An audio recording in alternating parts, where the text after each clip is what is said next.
Hello bachcho, let's read out the question first. A landing airplane makes contact with the runway with a speed of 78.0 meter per second and moves toward the south.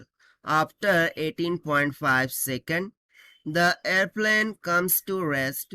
What is the average acceleration of the airplane during the landing? So यहाँ पर देखिए, इसको हम diagram के through understand करते हैं कि basically बोल क्या रहा है। सो देखिए, ये मैंने एक डायरेक्शंस बना ली कि ये नॉर्थ हो गया और ये साउथ हो गया, ठीक है। और ऑब्वियस सी बात है, इस डायरेक्शन में क्या होगा, रनवे होगा। यहाँ पर मैंने मान लिया कि ये रनवे है।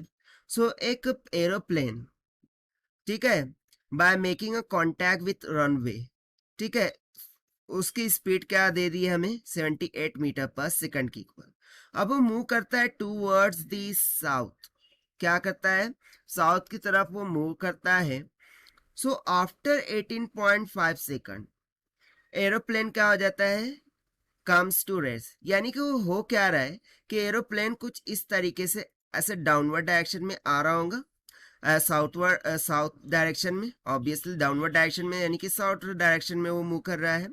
और उस टाइम पर उसकी वेलोसिटी थी, स्पीड थी 78 मीटर पर सेकंड की इक्वल। और 18.5 सेकंड के बाद वो कंप्लीटली क्या हो जाता है, रेस्ट पर आ जाता है। सो उस टाइम पर average acceleration of the aeroplane during the landing, यानी कि जो लैंडिंग कर रहा है उसके दौरान उसका एक्सेलरेशन क्या होगा, वो हमें सिंपली यहाँ पर फाइंड आउट करना है। तो चलिए स्टार्ट करते हैं हम सॉल्यूशन से। But before of its, let's talk about the key concept which we are going to use here for this question. So यहाँ पर हम average acceleration का formula लगा देंगे, which is nothing but is equals to the rate of change of velocity with respect to time होता है, right? That is delta v by delta t, and this can also be written as k v2 velocity vector minus of v1 vector divided by जो भी time होगा, that is t2 minus of t1। तो चलिए सबसे पहले तो हमें speed जो गिवन है 78 मीटर पर सेकंड, ये कौन सी स्पीड गिवन है। सो बेसिकली ये इनिशियल स्पीड गिवन है, that is v1। This will be equals to 78 metre per second. But देखिए वो साउथवर्ड डायरेक्शन में है, राइट। सो साउथवर्ड डायरेक्शन के लिए यहाँ पर हम इसको डायरेक्शन क्या दे सकते हैं, j cap, and obviously it is in downward direction, so negative हो जाएगा, that is minus of 78 j cap की इक्वल। अब फाइनल स्पीड क्या हो जाएंगी, v2, वो रेस्ट पर आ रहा है, यानी कि फाइनल स्पीड तो 0 हो जाएंगी मीटर पर सेकंड की इक्वल।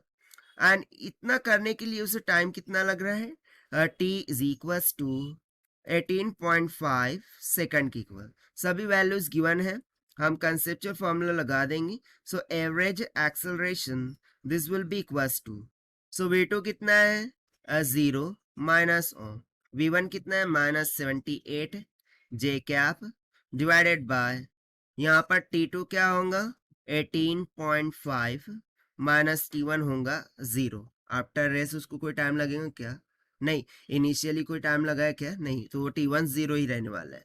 सो इसको हम सिंप्लीफाई करते हैं, सो माइनस से माइनस कैंसिल हो गया, राइट।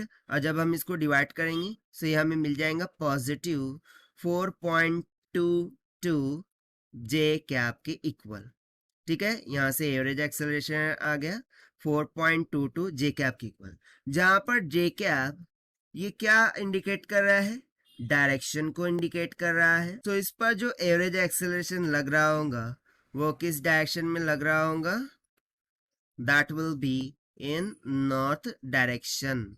और ये हो जाता है हमारा final required answer for this question, जो कि हमने सॉल्व किया है by using the conceptual formula of acceleration से। Now let us check the option. So जो ऑप्शन बी है, this will become correct. So this is the required solution. I hope you understood well. Now see, we have just left here the unit. So इसकी unit हो जाएंगी meter per second square.